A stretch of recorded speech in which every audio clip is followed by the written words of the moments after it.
എല്ലാവർക്കും ഈ പ്രഭാതത്തിൽ വന്ദനം. ഒരു ദിവസം കൂടി ദൈവം നമുക്ക് അനുഗ്രഹിച്ച് നൽകിയതോർത്ത് ദൈവത്തെ സ്തുതിക്കുന്നു. മത്തായി എഴുതിയ സുവിശേഷം 10-ാം അധ്യായം 12-13 വാക്യങ്ങൾ. ആ വീട്ടിൽ ചെല്ലുമ്പോൾ അതിന് വന്ദനം പറവി. വീട്ടിന് യോഗ്യതയുണ്ടെങ്കിൽ നിങ്ങളുടെ സമാധാനം അതിന്മേൽ വരട്ടെ. യോഗ്യതയില്ല എന്ന് വരികിൽ സമാധാനം നിങ്ങളിലേക്ക് മടങ്ങിപ്പോരട്ടെ. കഴിഞ്ഞ ദിവസം നാം ചിന്തിച്ച വചനത്തോടനുബന്ധിച്ചുള്ള വാക്യങ്ങളാണ് നാം ഇന്ന് വായിച്ചത്. കർത്താവ് തന്റെ ശിഷ്യന്മാരെ അയക്കുമ്പോൾ ചില ദൗത്യം ഫലമേൽപ്പിച്ച് അവരെ അയക്കുന്നു. അപ്പോൾ ശിഷ്യന്മാരോട് കർത്താവ് പ്രത്യേകമായി പറഞ്ഞ ഒരു കാര്യമാണ്, നിങ്ങളൊരു വീട്ടിൽ ചെല്ലുമ്പോൾ ആ വീട്ടിന് വന്ദനം പറയണം. അതൊരു സ്നേഹത്തിൻ്റെ വാക്കുകളാണ്. രണ്ടാമത് കർത്താവ് പറഞ്ഞത്, ആ വീട്ടിന് സമാധാനം അനുഭവിപ്പാൻ യോഗ്യതയുള്ളവരാണ് എങ്കിൽ സമാധാനം അവിടെ നിലനിൽക്കുകയും അല്ല എങ്കിൽ ആ സമാധാനം അവിടെ നിന്ന് മടങ്ങിപ്പോരുകയും ചെയ്യും. മത്തായി സുവിശേഷത്തിലും മർക്കോസ് സുവിശേഷത്തിലും ലൂക്കോസ് സുവിശേഷത്തിലും നാം ഈ സംഭവങ്ങൾ വായിക്കുന്നുണ്ട്. ഏകദേശം തുല്യ രീതിയിലാണ് ഈ എഴുത്തുകാർ അതിനെ വിവരിക്കുന്നത്. ഒരു വീട് എങ്ങനെയാണ് സമാധാനം അനുഭവിക്കേണ്ടത്?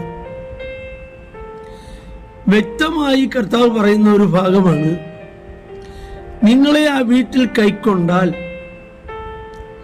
നിങ്ങൾ ആ വീട്ടിന് വന്ദനവും സമാധാനവും, അല്ലെങ്കിൽ വന്ദനം പറയുമ്പോൾ നിങ്ങളിലുള്ള സമാധാനം ആ ഭവനത്തിൽ ആരെങ്കിലും സ്വീകരിപ്പാൻ അല്ലെങ്കിൽ ആർക്കെങ്കിലും സമാധാനം അനുഭവിപ്പാൻ യോഗ്യതയുള്ളവർ അവിടെ ഉണ്ടെങ്കിൽ അവരിൽ നിലനിൽക്കും, ഇല്ലെങ്കിൽ നിങ്ങളിലേക്ക് മടങ്ങിപ്പോരും. ഈ കർത്താവ് പറയുമ്പോൾ നാം ലോകത്തിന് സമാധാനം നൽകേണ്ടവരാണ്. കർത്താവ് പറഞ്ഞല്ലോ, സമാധാനം ഉണ്ടാക്കുന്നവർ ഭാഗ്യവാന്മാർ. നാം ലോകത്തിന് ഉപ്പാണ്,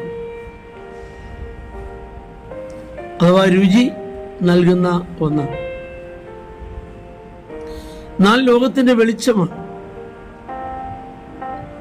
അത് ഇരുളാകാതിരിക്കാൻ നാം സൂക്ഷിക്കണം. അപ്പോൾ ഒരു വീട് എങ്ങനെ സമാധാനം അനുഭവിക്കണം? സ്വീകരിക്കേണ്ടവരെ സ്വീകരിച്ച് കഴിയുമ്പോൾ മാത്രമേ ഒരു വീട്ടിൽ സമാധാനം നിലനിൽക്കുകയുള്ളൂ. നമുക്കറിയാം, അപ്പോൾ അബ്രഹാമിന്റെ വീട്ടിൽ ദൂതന്മാർ വരുന്നു. ദൂതന്മാര് ഒരു ദൂതുമായിട്ടാണ് വരുന്നത്, ഒരു മെസ്സേജുമായിട്ടാണ് വരുന്നത്. ആ മെസ്സേജ് എന്താണ്? അടുത്ത വർഷം സാറ ഗർഭം ധരിക്കും, അല്ലെങ്കിൽ അടുത്ത വർഷം സാറായിക്ക് ഒരു മകൻ ജനിക്കും, അബ്രഹാമിന് ഒരു മകനുണ്ട്. ഈ ഒരു വാഗ്ദത്ത വിഷയമായ വാഗ്ദത്ത ദൂതുമായിട്ടാണ് വരുന്നത്. പക്ഷെ ആദ്യം ദൂത് പറയുന്നില്ലല്ലോ.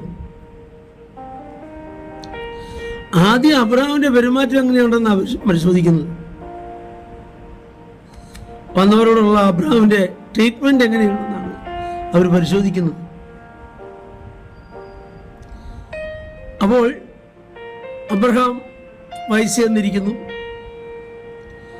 എന്നിട്ടും ഇനിയിപ്പോ ഇത്രയും നാളൊക്കെ ആയി, ഇപ്പൊ ഈ പറഞ്ഞ വാഗ്ദത്വമൊന്നും നിവർത്തിക്കപ്പെട്ടിട്ടില്ല എന്ന നിലയിൽ നിരാശനായിരിക്കുകയല്ല. ദൂതന്മാരെ കണ്ട ഉടനെ ദൂതന്മാരെന്ന് അറിഞ്ഞില്ല, ചെന്നവരെ സ്വീകരിക്കുന്നു, നിലം വരെ കുനിയുന്നു എന്ന് വേണ്ട, അവർക്ക് വേണ്ടതെല്ലാം ഒരുക്കി അബ്രഹാം തന്നെ ശുശ്രൂഷിച്ചു നിൽക്കുന്നു. നമുക്കറിയാം, അബ്രഹാമിന്റെ വീട്ടിൽ എലയാസർ തുടങ്ങി എത്രയോ ദാസന്മാരുണ്ട്, അഭ്യാസികളുണ്ട്. 318 അഭ്യാസികൾ തന്നെ ഉണ്ടല്ലോ അവരുടെ കുടുംബങ്ങളിലെ. അപ്പോൾ ഇങ്ങനെയുള്ള അബ്രഹാമിന്റെ വീട്ടിൽ ആരോടെങ്കിലും അല്ലെങ്കിൽ പ്രധാനപ്പെട്ട ദാസനായ എലയാസറിനോട് പറയാമല്ലോ, അവരെ വേണ്ടപോലെ ശുശ്രൂഷിക്കുക. എലയാസർ നന്നായി ശുശ്രൂഷിക്കുമായിരുന്നല്ലോ. എന്നാൽ അബ്രഹാമിനോടൊരു വാഗ്ദത്തം, ഒരു ദൂത് പറയാൻ വന്ന ദൂതന്മാർ പോലും ആദ്യം വന്ന ഉടനെ ദൂത് പറഞ്ഞിട്ട് പിന്നീടാകട്ടെ നല്ല പറയുന്നത്, അവരുടെ മനോഭാവമാണ് അന്വേഷിക്കുന്നത്. എങ്ങനെയിരിക്കുന്നു അവരുടെ മനോഭാവം? അബ്രഹാം അവരെ ശുശ്രൂഷിച്ചു. അവർ ഭക്ഷിച്ച് തൃപ്തരായി കഴിഞ്ഞപ്പോഴാണ് വാഗ്ദത്തം പറയുന്നത്, അടുത്ത വർഷം സാറായ്ക്ക് ഒരു മകൻ ജനിക്കും. അപ്പോൾ ഒരു വീട് സമാധാനം അനുഭവിക്കണമെങ്കിൽ സ്വീകരിക്കേണ്ടവരെ അവർ സ്വീകരിക്കണം. കർത്താവിൻ്റെ നാമത്തിൽ അംഗീകരിക്കേണ്ടവരെ അവർ അംഗീകരിക്കണം. എങ്കിൽ മാത്രമേ ആ ഭവനത്തിൽ സമാധാനം നിൽക്കുകയുള്ളൂ. ആകയാൽ നമ്മുടെ ഭവനങ്ങൾ ദൈവസമാധാനത്താൽ നിറഞ്ഞു കവിയുന്ന ഭവനങ്ങളായി തീരട്ടെ. നമുക്ക് പ്രാർത്ഥിക്കാം. ഞങ്ങളുടെ കർത്താവേ, സ്വർഗീയ നല്ല പിതാവേ, ഈ വചനം കേൾക്കുന്ന എല്ലാവർക്കായി അങ്ങേക്ക് സ്തോത്രം. എല്ലാവരെയും ഞങ്ങളുടെ നാമത്തിൽ അനുഗ്രഹിക്കുന്നു, യേശുവിൻ നാമത്തിൽ തന്നെ. ആമേൻ. ദൈവം നമ്മെ എല്ലാവരെയും ധാരാളമായി അനുഗ്രഹിക്കട്ടെ.